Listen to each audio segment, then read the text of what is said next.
How do you ultimately navigate a space that's been a little difficult for many women in gaming? Just keep at it.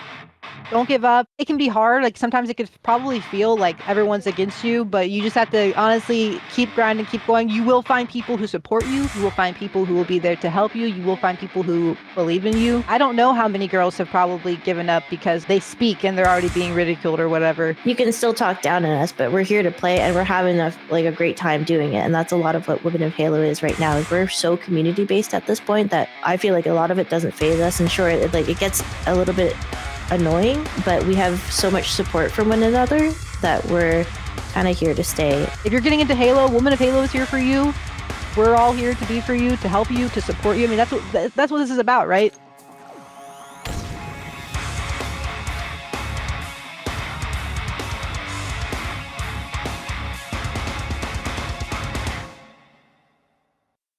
Welcome to Tide the Leader, a community-driven podcast dedicated to exploring the past, present, and future of competitive Halo.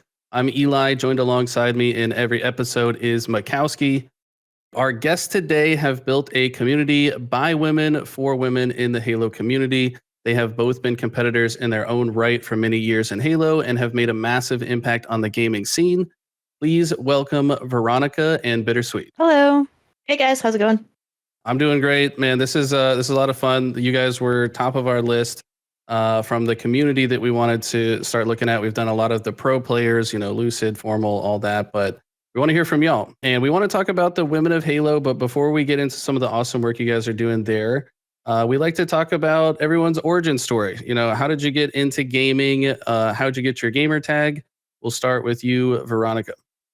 So as far as I got into gaming, when I was little, my dad had like an Atari and a Super Nintendo, and I kind of dabbled throughout here and there, but never super got into it till I was like kind of in my late teens. I didn't touch Halo until about like 2010. I saw my brother and his friend playing it when I was younger, and I was nervous to ask. I really wanted to play it, but I didn't think they'd let me play. So it was kind of like 2010 I started playing, and I started getting into the competitive community in 2013 and went to my first event in 2015. That's been a really common thread. The family origins, the origin story have always involved family. It feels like, whether it's a mom or dad, a brother, sister, or even a long distant cousin that you reconnect through with Halo. It always feels like Halo and family go together. So it's really cool to hear. Did you ever end up developing a rivalry with your brother once you got a chance to go up against him and play with him? How was that in 1v1s? No, I never got to play against my brother. By the time I got into it, he had to stop playing. I definitely would have beat him though, 100%. And how about you, Celeste? How'd you get into it? Well, I guess the way I got into it is again through family. So I was probably like 5 or 6, and basically I had a bunch of boy cousins, and we all hung out, and they introduced me to, I don't even remember what system it was. It was probably like PlayStation 1. But even before that, I think I had been dabbling in like a little bit of the Game Boy. So I was just playing super casually. And then I got extremely competitive once the first Halo came out. And then not until about Halo 2 when Xbox Live first came out. And then my dad was just accidentally just said, hey, do you want to just play on my gamer tag and then try this online Halo? And I said, sure, why not? So I tried it. And my first gamer tag was the Fish 13. So I played the Fish the Fish 13 for about 2 to 3 years, and that's what I was known as. Wow. That's my origin name, and that's my origin story in terms of like competitive. But yeah, I started probably around like the Sega Dreamcast, N64, Game Boy Color. Those were like my kind of like growing up devices that I got into. When did you switch to Biittersweet as a gamer tag? That took many, many years, probably because it switched from the Fish 13 to Miss Celeste, and I was like, I'm not going to make a really cool gamer tag until I'm really for sure on it. And then when I was about 13 or 14, I got obsessed with trying to teach myself to do Photoshop and graphics. I don't know why, maybe because I was really bored. So I joined a community called Biittersweet Graphics, and I really liked the name Biittersweet because I'm like, oh, it's 2 personalities. That's totally me. Why not? That's so cool. And I was like, we're going to stick with this. And the original Biittersweet was taken, so I did 2 eyes. And so then it kind of just stuck with that. And we forgot to ask Veronickuh, how did you get your gamer tag? So my first gamer tag was actually Zombie Cake. And I kind of went through a lot of weird random changes. And then, so I'm a really big Resident Evil fan, and Code Veronica was my favorite. So I was Veronica's Virus X. And then when I started playing Halo, I had a friend who would call me Veronickuh. So I became Veronickuh. That's right. And that's why you have the UH at the end for the enunciation. Okay, that makes sense. Though I actually hate when people pronounce it like that. I understand why they do, but I get it all the time. Were there any other like competitive games that you got into before you got into Halo? I know, Celeste, you've been a gamer like all kinds of, even outside of video games, you do competition with like Rubik's Cubes. So like what are some of the other like competitive things that you've done, Celeste? Well, I grew up doing sports, not by choice, to be honest. So thanks, Dad, but no, I ended up loving sports. So I was competitive through that first. So I did tennis, 5-pin bowling, as weird as that sounds. Canadian bowling, right? Yes, it's Canadian. Yes, it's so much fun. Yes, it's like, I think the comparable part of it is duck bowling in the States. Yeah, it's what? It's like a really tiny, like coconut-sized ball, and the 5 pins are all in a line like that. So it's like insane to hit a strike, but it's possible. Yes, yeah, exactly. So I competed that nationally for a very long time. So I went to nationals for that.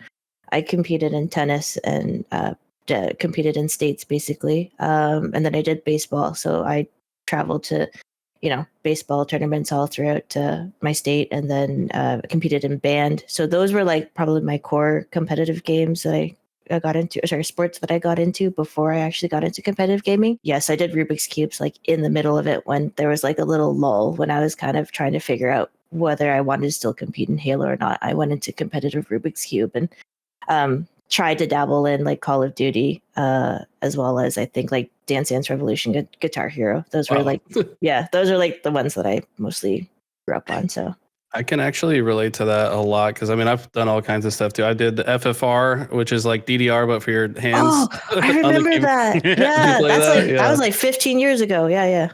I was actually top 10 in the world at one point on that game, and that was like while I was competing in Halo 2 and Halo 3. But it was just like, I don't know. And then I got into poker after Halo. I've done all kinds of stuff. And it's almost like you said, you have a sense of, I guess, like purpose, I guess, when you're grinding to get better at something. And throughout my life, like I get really good at something and then maybe I get bored of it and then I find something else to be obsessed over. And like just getting like falling in love with the process of learning is like a big deal to me. And it sounds like you experienced the same thing, and you must to have basically mastered so many different talents. So very cool. What about you, Veronickuh? Were there any other like competitive games or things outside of gaming that you got into? I didn't really do sports or anything like that growing up. I did play violin, so I did have competitions and things like that.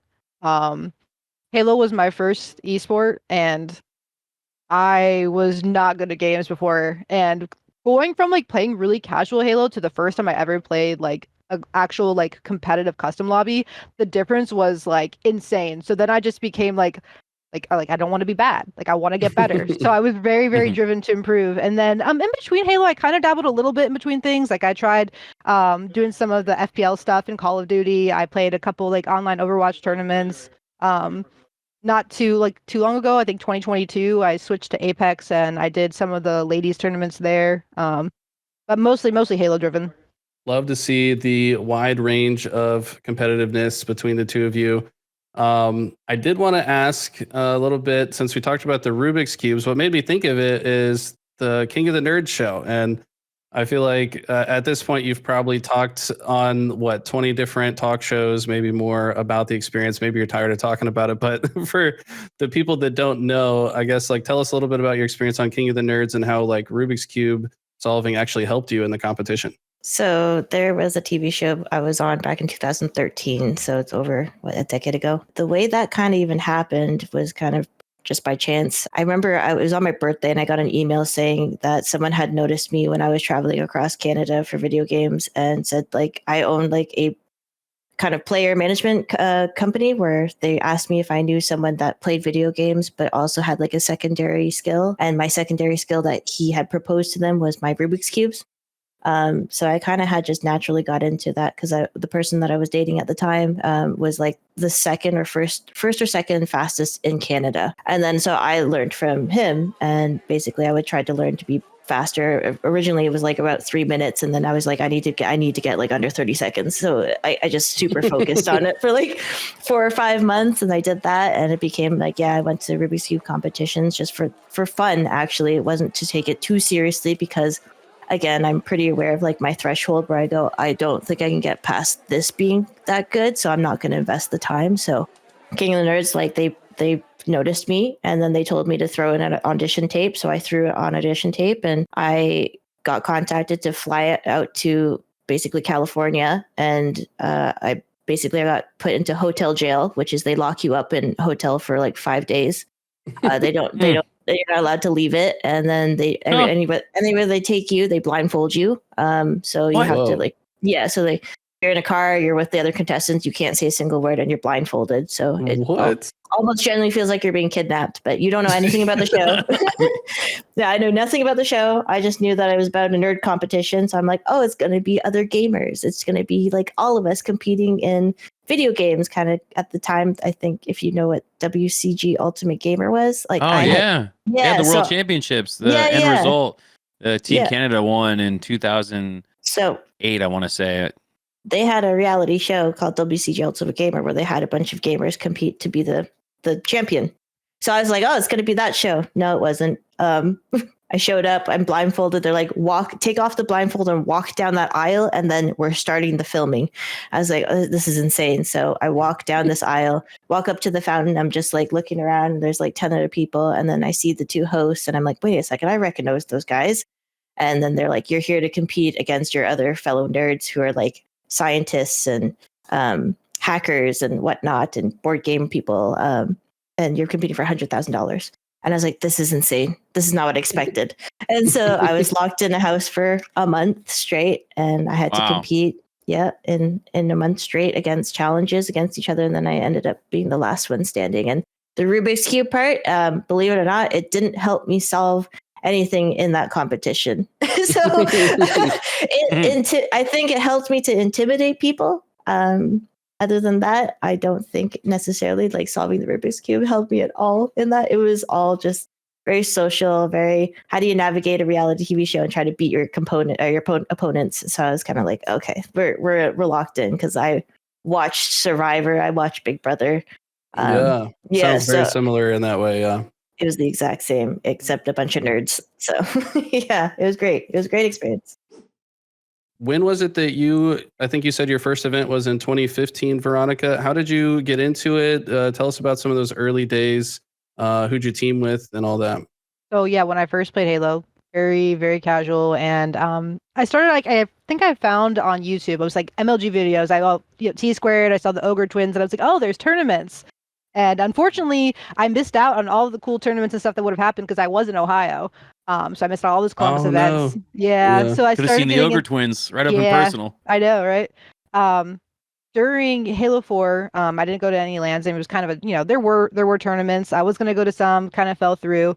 So when H2A came out, that's when I was planning on competing. I actually tried to tried out for Biittersweet's all-girls team. I did not make it, which is okay. I didn't expect to make it. I almost didn't even try out, because I was like, why would I do this? I didn't have experience. And that kind of ricocheted me into actually everything that I do. But I said I was going to go ahead and compete. My first teammates, random people I just found, last minute teammates, went to, it was St. Louis 2015. UGC, I think. UGC, yep. Yeah. Actually, it was a pretty cool event, honestly. Our round 1 didn't show up. Round 2, my first ever 4v4. I played straight ripping, T-Squared. Oh. Yeah, they did on main stage, by the way. Wow. So it was cool, right? Like, who gets to go to their first event and play on main stage? And I didn't goose, so hey. In some ways, it's the dream. Just getting that experience, going up against the best in the world on the main stage. I mean, even if you get your ass kicked, it's still a 1 in a million Halo experience. So I think any Halo fan would honestly love to get their ass beat by straight ribbon, if that makes sense. Gotta have the right attitude, yeah. You don't really get that nowadays, right? Like, open bracket's not really like shown a lot, and it's kind of like, if you play pros, like, you're like the best of the best get to play pros, right? Like the top players, the top AMs. So back then it was kind of cool. Like, everyone was kind of mixed in. Yeah, you might get beat, but it was a cool experience, and you don't really get that nowadays. Yeah, it used to be just a one giant bracket. So one seed plays the 150th seed or whoever it happens to be. But yeah, no, you're right. I guess nowadays the only chance that people really get to play against pros would be in like matchmaking, like custom lobbies if you know the right people, I guess. But besides that, it's pretty hard for the average person to even experience what it's like to play with or against professional players. So that sounds like an awesome experience. And then Celeste, when did you first start going to tournaments? I want to say you started back in like Halo 3, or was it later than that? Earlier. Earlier, okay. The first event I ever attended was MLG Chicago 2007. Wow. Yeah, like I'm talking about Halo 2 I think that early. Wasn't that 06? Because I thought it was. I think it was. I think there was. It might have been 06 was and there 07. one in 0? I think there was one in 07. Yeah, there was definitely a Chicago 06. Yeah, I got top 8 in the FFA, so I remember that one. That was one of my best events. It was 06, but I don't know. We're so old we can't even remember the tournaments. But no, I won't be able to remember it down to the pad or anything. But I did start competing probably at least heavily in 2008. It started with obviously like a LAN tournament in these locals back in like Toronto, where I'd have to take a bus and try and compete in Halo. But then when I started going to events, it was MLG. So MLG 2007 was the year that I started going to them heavily, and then I started competing more so in 2008. And I started in Halo 2, so I did compete like it was like maybe like 2 or 3 events because it was so quick for me, and then it switched over to Halo 3. I'm sure Toronto was one of those events in 08. That was probably an easier one for you to get to. That was a fun event. That was like there was like an anime expo going on at the same time. It was like half the venue was this huge convention, and then the other half is like the MLG setup. I ended up meeting like the actor that voiced some of the Star Trek actors. I think were there. There was all kinds of different people there. So yeah, that's when they were holding other tournaments too, because that's where I competed in Halo and Guitar Hero at the same time. Yeah, there was like a huge stage for Guitar Hero 3, and I hadn't played it, but I was like, I'm gonna go try this. I got second, which was not too bad, but second place didn't get anything. Like we got no prizes. The first place got, I think at the time it was like $5,000, and like back in 2008, that's a lot of money, right? So I'm like, oh my god, $5,000 for a tournament if I beat this kid, and it was like an 8-year-old kid, so I was like devastated. I mean, he won the competition, but I was like, oh, whatever. I got second. I'll just go back to Halo, and then I just got destroyed in Halo, and I was like, this is not a good tournament. so yeah, it happens. I feel like everyone's had that experience where they like just do not get far at all in the tournament. That was me when I tried to play Smash for a little bit, just getting double first round at every event that I went to until I finally got a little bit better. But very cool.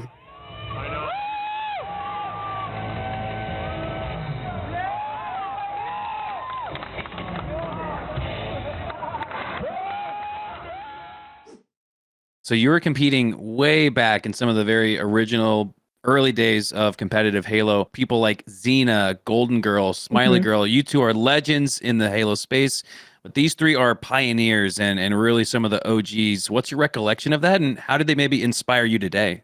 Yeah, I really looked up to Xena and Smiley at the time. Golden Girl I hadn't known too well about, and then Golden Girl and I started teaming together for all of the Halo 3 tournaments. Actually, my best placing was probably, it was her and I, and then 2 other guys, and then we actually, I think it was like losers round 6. And keep in mind, like that was a pretty big accomplishment back in the day. That's far. Because it was like 200 plus teams at the time, and it was like everyone's trying to like do this free for all of like really getting through this bracket.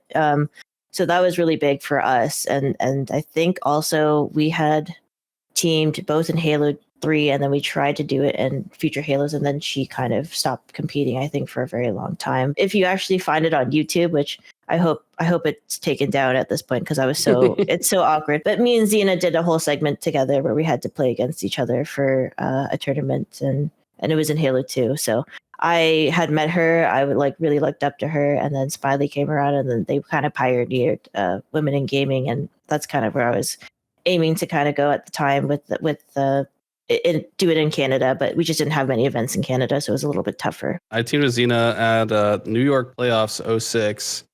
well, I was supposed to team with her, but one of our teammates decided to stay home and play World of Warcraft instead of show up to the tournament. So we ended up getting DQ'd. We actually found a sub, but we were so young and stupid at the time to not like officially ask if we could sub the teammate in. So we just played through the bracket. We got really far. I think we were in like 5th round or something when one of the teams that we beat, I guess, found out that we were playing with a sub and then basically ratted on us, and then Clap came over and DQ'd us in a big like awkward moment. Yeah, I felt bad because it was probably one of the better teams that Xena had been on. It was me, her, Timeliest Brute. Oh, I remember that name too. Yeah.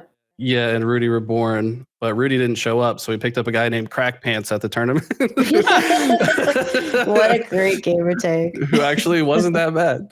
Yeah. But no, I love Xena. She's now like head at Bungie. She's like a big deal at Bungie. I think she's at Epic now, but I mean, yeah, Bungie, Epic Games. She's been not only a pioneer from the very beginning, but now she holds very, very high roles within the gaming space, which is super cool to see. Couldn't have anybody better, I think, along with you two in the space to lead, especially for people that have had that awareness around the very beginning, because I think that just provides so much historical context and perspective.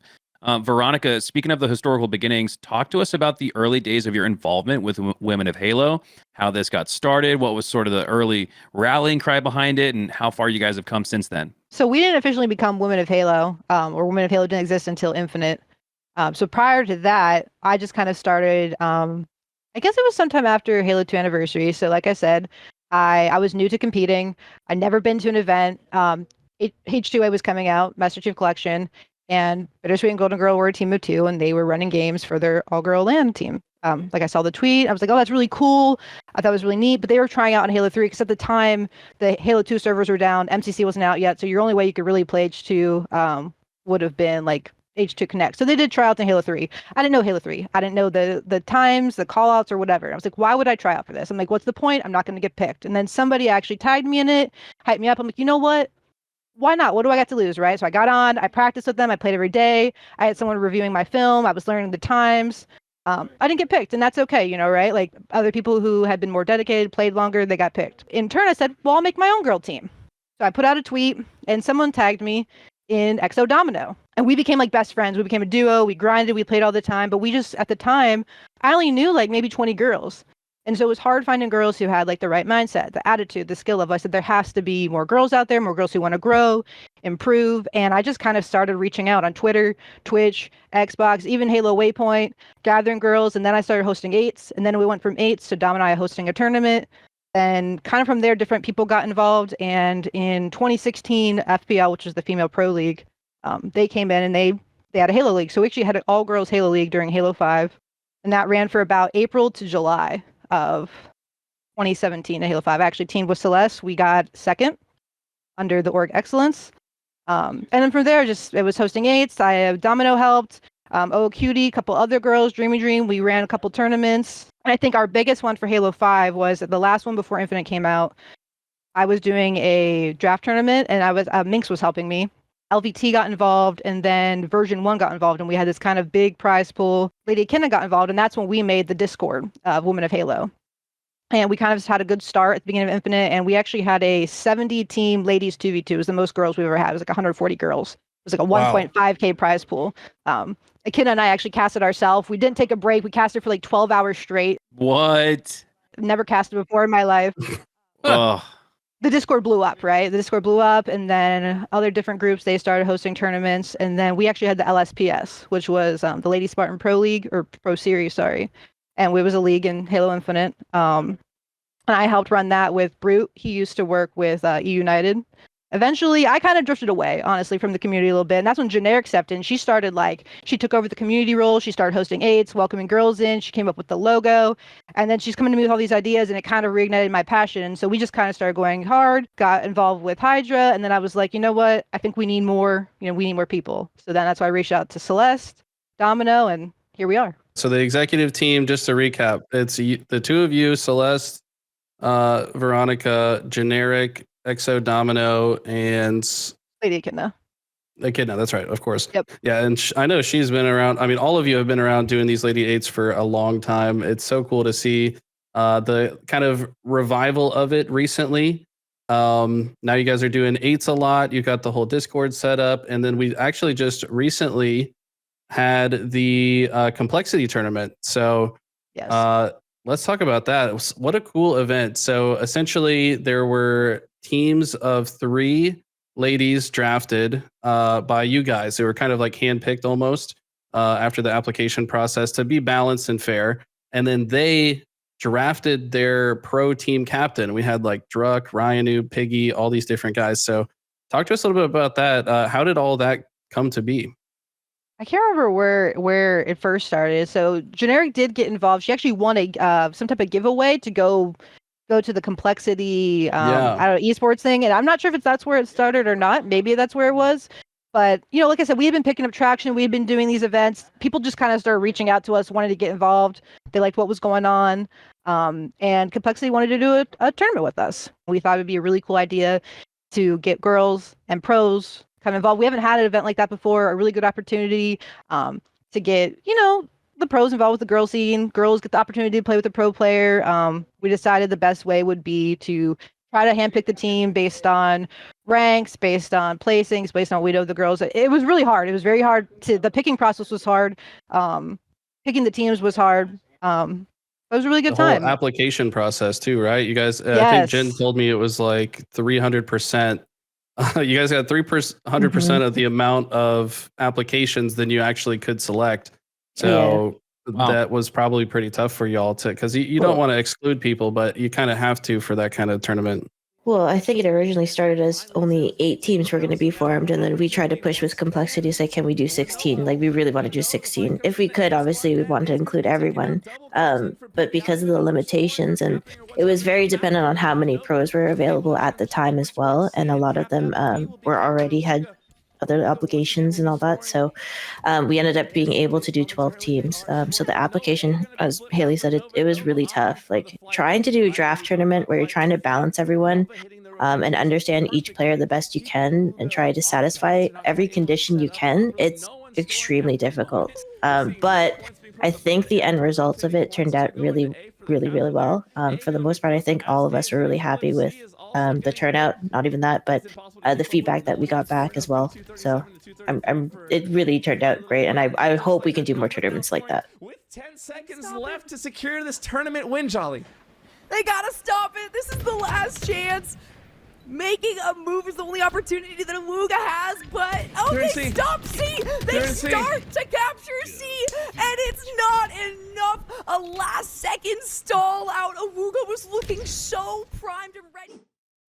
Yeah, so Les, you first started off on the sticks competing in various games, but now you have your own esports company, DSA, which hosts and admins tournaments. What's that been like going from on the main stage, like Veronickuh said, against Straight Rippin' in Winners Round 2 to adminning Winners Round 2 between Optic and FaZe? Yeah, that was a strange kind of path that I took. I mean, I just love competitiveness, right? And so there's a point in your life where you're like, I need to start making like an actual career, and what is something that I really am interested in.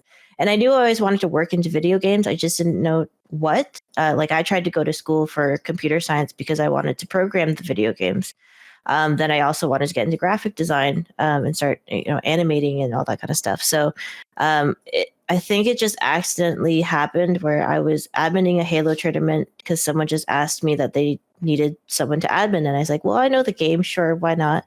I decided to admin it. And then it kind of just developed into, I really like tournament operations on the back end because I can do a lot of multitasking, but not even that. I can do a lot of organizational skills that I feel I can step up to do for tournaments on like a higher level. And once that happened, I got into adminning on not only Halo, but like for multiple games. So I started doing Call of Duty, Fortnite, Apex, Valorant, and it was just like, it's now at the point where I think this is where I want to be. And I just want to see where that can grow in terms of like my career and operations and all that. So very cool. And as far as I understand the DSG, that's why you just went to the Esports World Cup, right? You just got back from that not too long ago. I leave tomorrow. Oh, you leave tomorrow. I leave tomorrow. Wait.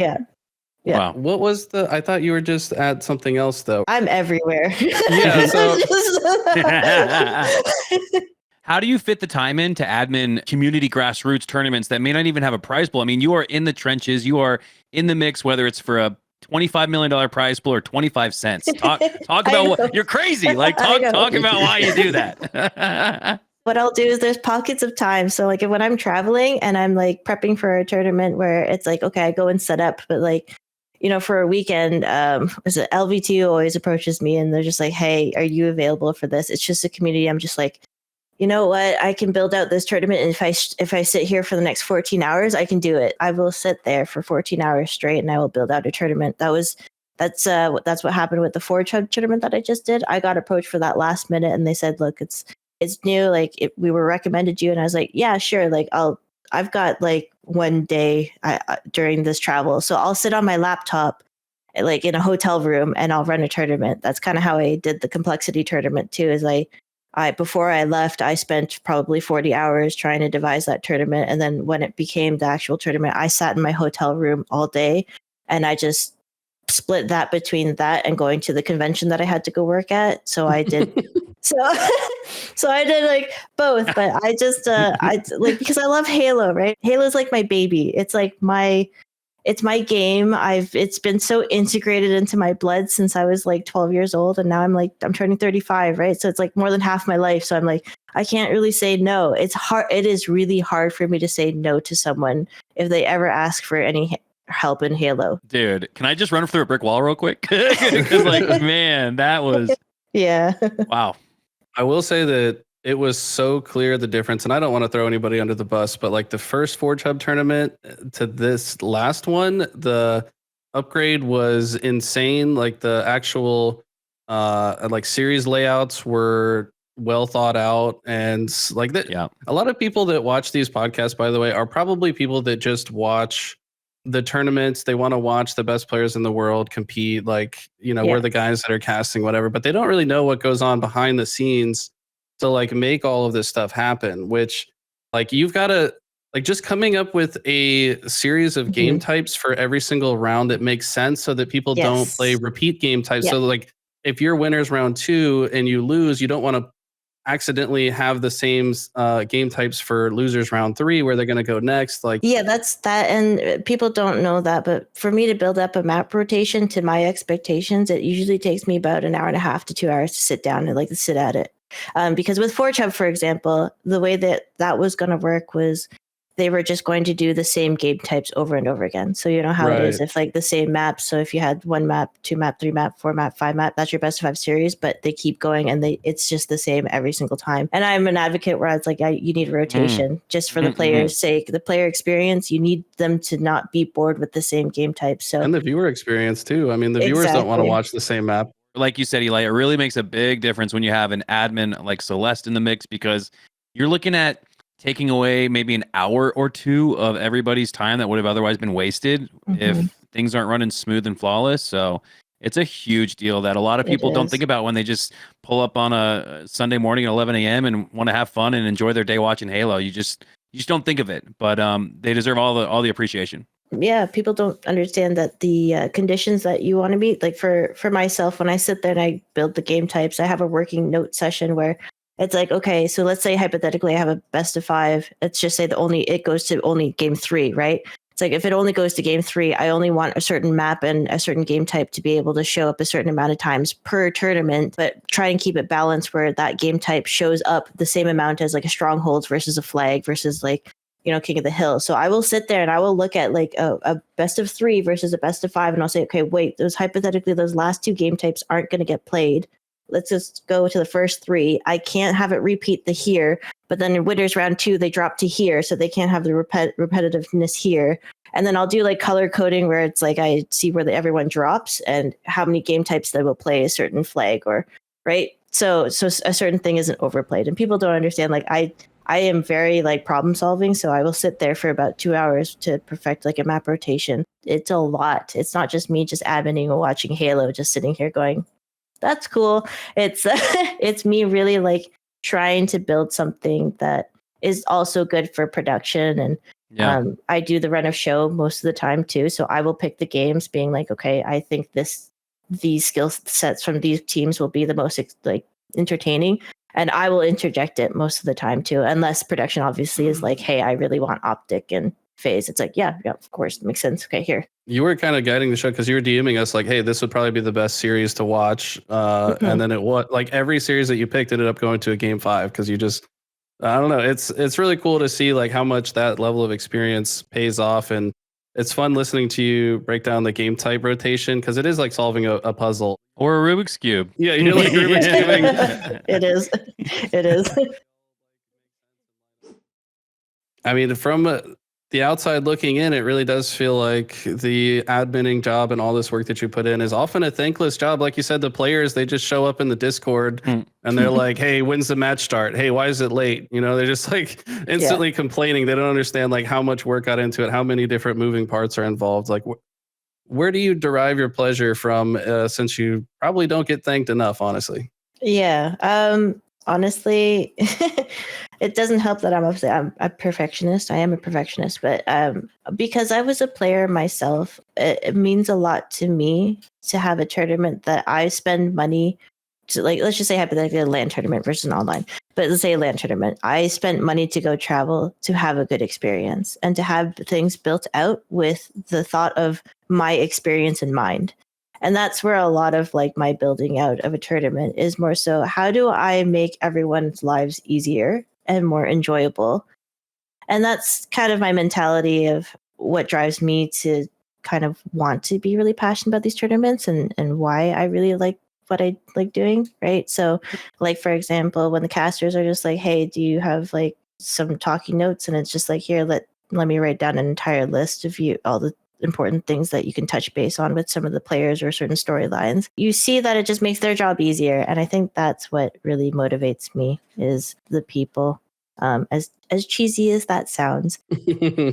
As a player, I really loved my experience as a kid when I went to like MLG tournaments, and I kind of missed that. I think that's a necessary attitude to like be in the position that you're in. You have to put the player experience first. You got to make sure that it's a fair environment. You got to make sure that it makes sense, that everything's clear. That's going to make everything run faster as well. If it's like just clearly communicated, you're also in touch with all the different admins that have to like respond to tickets or disputes if there's a dispute because somebody didn't put in the score right. You know, there's so many different aspects to it, but the player experience comes first. And that totally makes sense why you do such a great job with it. Because as a player, you know what you would like to experience. Exactly. We got to talk about the Complexity tournament, which was awesome. We saw, I think it was Piggy's team in the finals that ended up winning it, and he was alongside Lakar, Fortune Cookie, and Spartanet. Props to them. They played amazing in the tournament. I can't wait to see what you guys have next, though. What's in the cards for the future of Women of Halo? Do you guys have some tournaments planned out? Veronickuh, do you want to tell us some of that? There is something we're kind of working on, but we can't really talk about that at the moment. As for anything else, I know I think Generic's been trying to get involved a lot with the community, so there will probably be more little mini tournaments and community-oriented things for now. Like Celeste is really busy, Domino's really busy, but we are trying to kind of constantly think about the future. Like I said, we have something in the near future coming up, but that's probably about all I can talk about for now. Now, you guys have both had to overcome a lot of adversity to reach the point that you guys have. What are some of the challenges that you guys have faced when it comes to competing in esports as a woman? I know just from the clips that you see on Twitter where, you know, a girl can hit like a 1v6 and then she says something and then the guy in the vlog will be like, oh, clutch invalid. Like, I don't get it, but you guys have first person POV on that as a woman in esports. Veronickuh first, let's talk us through that. So when I first got into Halo, it was a ex-boyfriend of mine actually got me into it. And so one of the first things I heard that he told me was girls weren't good at video games. And so wow. Yeah, so and it definitely, like, that's the other thing too, is that's a mindset that guys I felt would negatively view towards women, and it kind of puts you against each other because I don't want to be compared. I don't want to be known as, oh, I don't want to be bad. I want to be good. That's where those like unnecessary competitive rivalries happen between girls for no reason because you're kind of fighting to be the better girl. And so that was the first mindset that I heard. But then very quickly I was like, oh, I want to play with other girls. I want to, you know what? I want to make a team of girls and I want to beat these guys. So when I started playing in Halo 4, I actually used to run into people who they didn't want to play with me. my friend would invite me. He'd be like, I'm not playing with her. I'm not playing matchmaking. Just matchmaking, not even a tournament. And I have been told before that someone didn't run games with me because I was a girl. Now, if you don't think I'm good, that's fine. You don't think I'm good for your team. You don't think my play style fits, my attitude, my communication style. But to simply say I don't want to team with you because you're a girl, because you're this, because you're that. No, even like not even gender based. There could be other reasons why someone may not want to team with a person, how they look, how they sound, whatever. Like those are just not real reasons to not include somebody. But now, like for me, if a guy says something to me, I'm either gonna mute the dude or I'm gonna say something back. Like, you know. But not every girl's like that. Not every girl can take that. Like, not sometimes how many girls who may have been talented gave up because of those experiences, you know? So it does happen. It's a great point. Yeah, no, I mean, I've befriended a lot of girls in the Halo scene over the years, play with them frequently, and I've heard just ridiculous things. In matchmaking lobbies, it's just like some guy is on our team. I was playing with, I think it was like Operant Power.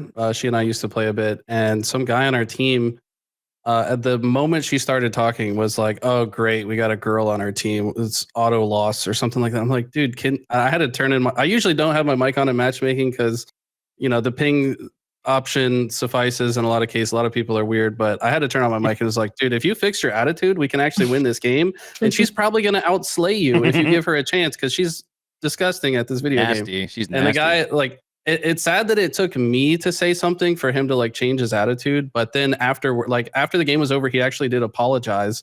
And sure enough, Dreki had more kills than him and we won the game. Like, I don't know. It's just that kind of attitude just doesn't belong in esports, in my opinion. So it's sad to see it, but all we can do is kind of deal with it on a case-by-case basis. The way that I see it, like if you see somebody acting that way, like speak up and say something like, dude, what are you talking about? That's the most ridiculous thing I've ever heard. But how about you, Celeste? Tell us what's some of the adversity that you faced in that regard. It was really, really tough at the start, like really tough. This was back in 2005, 2007. When those comments that you kind of hear, like what Eli was mentioning, was pretty consistent. And for me as a kid, like granted, I'm very different now. Like nothing really phases me anymore. And sometimes I'll troll back, but I'm at that point where, as a kid, it's really tough for a girl.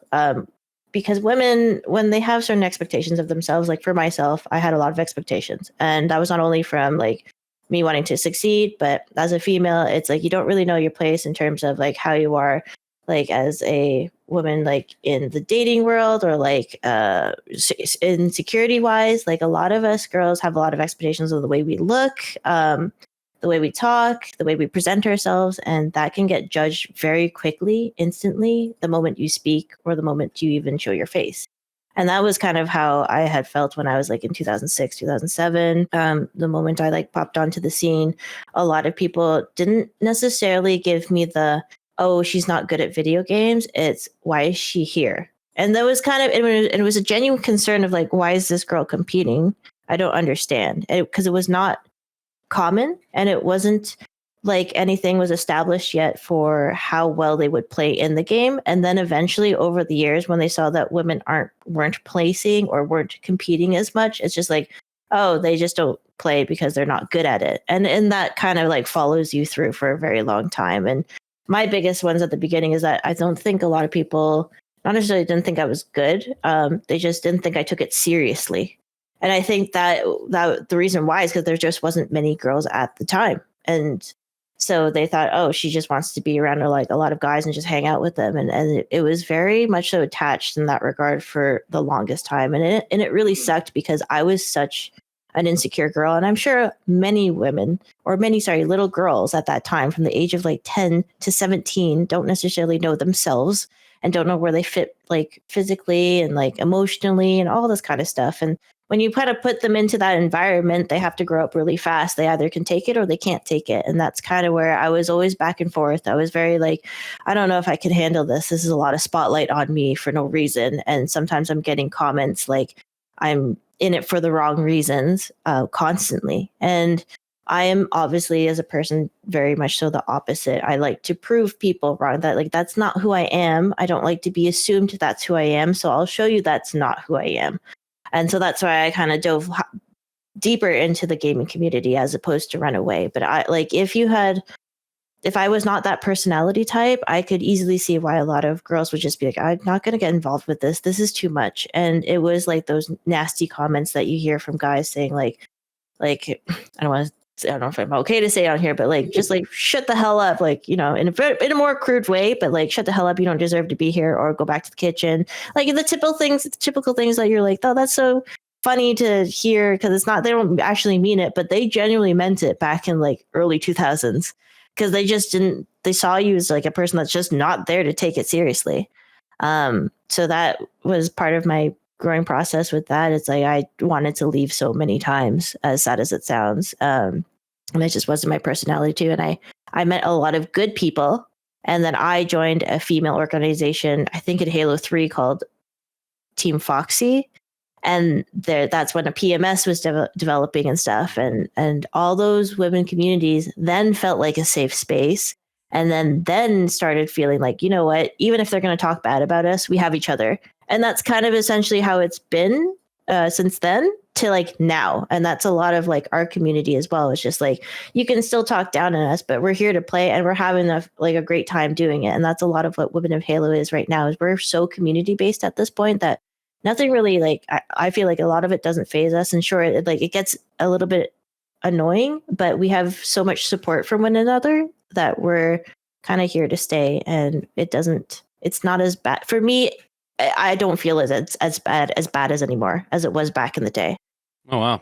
Yeah. Like a decade ago, I feel like everything is a little bit more accepting. I feel like the guys are a little bit more accepting, as much as it's more highlighted on social media. Yeah. I guarantee if social media was back there in 2008 and you saw that all on Twitter, you'd be like, wow, this is really toxic. It's just for me, it's so different now. And I'm sure, like Haley said, it's a different experience for each girl, but that's kind of like to each of our own stories. I think a lot of guys have also seen girls that are better than them. So it's like, yeah, and they're intimidated by that. Isn't there a study that says if you're worse at video games, you're more likely to be toxic to women in a lobby? Like there's some correlation there, and there is. There definitely is. I mean, I think I've even seen that myself. It's always the guy that's bottom fragging that's talking some shit. Yeah. So you guys have both obviously gone through a tremendous amount of adversity, but because of that, I think you guys are well suited to give some of the best advice to those little girls or other women in the gaming scene. How do you ultimately navigate a space that's been a little difficult for many women in gaming? What I would tell them is just keep at it. Don't give up. I know it can be hard. Like sometimes it could probably feel like everyone's against you, but you just have to honestly keep grinding, keep going. You will find people who support you. You will find people who will be there to help you. You will find people who believe in you. I don't know how many girls have probably given up because of, they speak and they're already being ridiculed or whatever. I do think, like Celeste said, things are getting better. And I think as years go on, as long as esports continues to thrive, I think we will continue to see girls find themselves in better places, find themselves achieving more. But yeah, definitely just keep at it. And if you're getting into Halo, Women of Halo is here for you. We're all here to be for you, to help you, to support you. I mean, that's what this is about, right? Telling you not to give up, just keep going. My advice to the little girls out there, especially if I were to backtrack and talk to myself, was don't take things too seriously.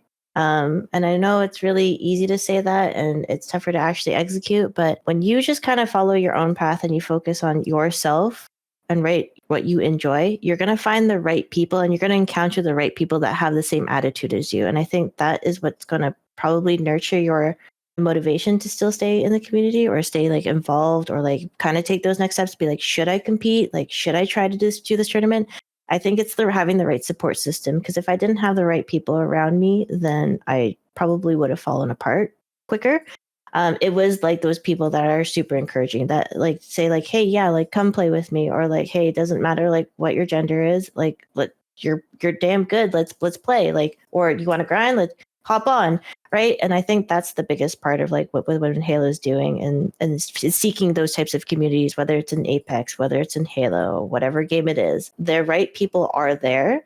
They also just don't know how to connect with one another. But we have social media. It's not too hard anymore. And I think the more you're willing to open yourself up and just kind of speak and be like, this is who I am, like I'm cool with it, and you don't have to put a front up, I think the more you'll feel very included and probably motivated to kind of like take gaming to another level if you wanted to. So that's kind of like my advice to the little girls out there, is not to obviously not let it get to you too hard. Just find the right people. Fantastic advice, not just for Halo, but also for life, I think. I mean, that was beautiful from both of you, honestly. Last part of the podcast here, we're going to get into what we call the quick questions or quick cues. We'll let you guys kind of come up with this one together. So who would you say is on your Women of Halo Mount Rushmore? All right, Haley, go ahead. I mean, you gotta have Xena on there. We could do Xena. Yeah. We could do Smiley. Xena and Smiley. That's already 4. There's already 2. Yeah, it's 2. Well, We need to. You can include Haley. Haley deserves it. No, you can include Yeah. Celeste. Can you do half the face? Like half of us? Half of us. So Xena, Smiley, half of us. Who's the last one, Haley? I guess if we're going to talk about, if I'm going to throw out somebody who has probably been around for a long time and been competing for a long time and been in the community, if we're talking about women in the Halo space, I guess I'll have to throw Queen up there. I mean, she's been involved, she's been around, you know her name, so we'll throw her up there. And if anyone's confused, we're talking about Queen X3. I know there's a few other queens. What's a Halo hot take that might have you roasted on social media? A Halo hot. Well, okay, I got it. My favorite Halo. Don't say Halo 4. Ew. Okay, No, cool. I was gonna say it's like it kind of depends on who you talk to whether this is a hot take or not. So my favorite Halo, and I think it's better than Infinite, is Halo 5. So that's gonna depend on which part of the community you're talking Okay. to, whether that's a hot take or not. I think it is. I think one of the worst game types and maps was Halo 3 Onslaught Flag.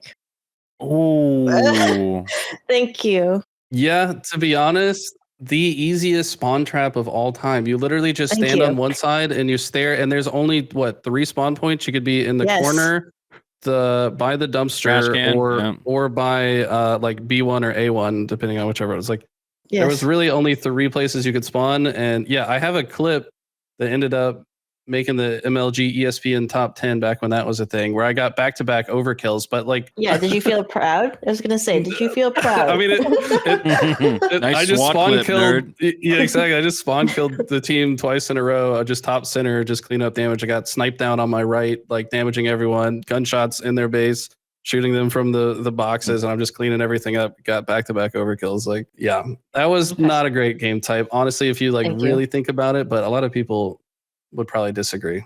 It is what it is. A lot. I thought people were wanting that remade into this Halo, and I was like, no, it needs to die. That You know game why type they needs like it, to Eli? die. Why? Because they're biased. Yep. I They mean, had a big yeah. moment. They had a clip, Yep. or they had a great game where they like took a match off a pro squad, and that's why they like Onslaught Flag. They're biased. What is your favorite weapon throughout all Halo titles? It's not that hard, Haley. Oh, I guess the VR. Yeah. Well, I was trying to be more unique, you know, because there's a lot. There's a lot of different fun guns, but I mean, I couldn't think of one, so I just went with the BR. Oh, it's gonna be the Halo 2 SMG and pistol. Oh, The combo. Oh my god. Yeah. You hold down. Yeah, pre-patch, you could shred them. Yeah. Pre-patch. You hold it down and you shoot. Yep. 0.03, I want to say TTK. That was OP. All right. And then last one on the quick cues. What is your fondest Halo memory period? That's a tough one. I have a lot tough. of. It is. I have a Mhm. lot of fond Halo memories, like whether you're talking competitive or I guess mostly mine are competitive. I'll do 2. Okay. One would be the first time that I got to compete with Dreamy Dream on LAN, and Domino was our coach. And my other one was competing in FPL with Biittersweet, OQD, and Dream Queen. Aww. Yeah, you guys made a run. Yes, yeah, we did. We tried. Probably my fondest obviously would be when I first got into Halo. It was with my dad, and my dad made me play campaign, and I played the campaign for literally 24 hours straight. And I got so addicted then to Halo 2 online when he transitioned, and all I remember is my dad always catching me at like 3 o'clock in the morning and then screaming at me and then taking the modem out and then ripping the modem away and then hiding it in the house, and then I couldn't play online. And I had those like little tiny earpiece. It was like the one little earpiece with Oh, the yeah. little like line. Yeah, in yeah. Halo 2. That is like my fondest memories, like my Oh, man. childhood of growing up, like sitting like a little troll, just like with this little mic and just like The Fish 13, right? as the Fish 13. Yep. And everyone called me Fishy and stuff. And I was like, oh. And then competitive wise, it was probably making as far as I did in the bracket. And then it was a Halo Reach. And then we got knocked out by losers bracket. I don't know why he was in there, but it was Lethal, Adrenaline, Acorns, Amish Acorns, and Wow. I forgot the Blaze. I think that was the 4. That was right And after they started Dallas? blowing up Yes. off the combine. I think that's where they won that combine. So I Yep. didn't know how they got to losers bracket because I was so That's disappointed. insane. Yeah, they knocked us out in losers bracket, and I remember getting slaughtered on Ivory Tower, the remake on Ivory Tower. They were insane. Mhm. And Yeah. people didn't really know who they were. I mean, they like started to know who they were, but that was like Lethal's first major win, I think. Yeah, and then I don't know what happened to Amish Acorns and Adrenaline after that. 'Cause- Acorns is a doctor now. Wow. Yeah, like a super smart doctor. I want to say he's like a neurosurgeon or something. Oh my god. Holy- That's crazy. Yeah. Wow. Headshots to brain surgeries. Yeah, right? Wow. Wow. Well, this has been so much fun. I just want to extend my thanks for both of you to come onto the show, share your experiences, and tell us a bit more about Women of Halo. Before we sign out, though, we want to give you the floor. So is there anybody that you want to thank, anything that you want to say, or any shout outs you'd like to give? Go ahead, Veronickuh.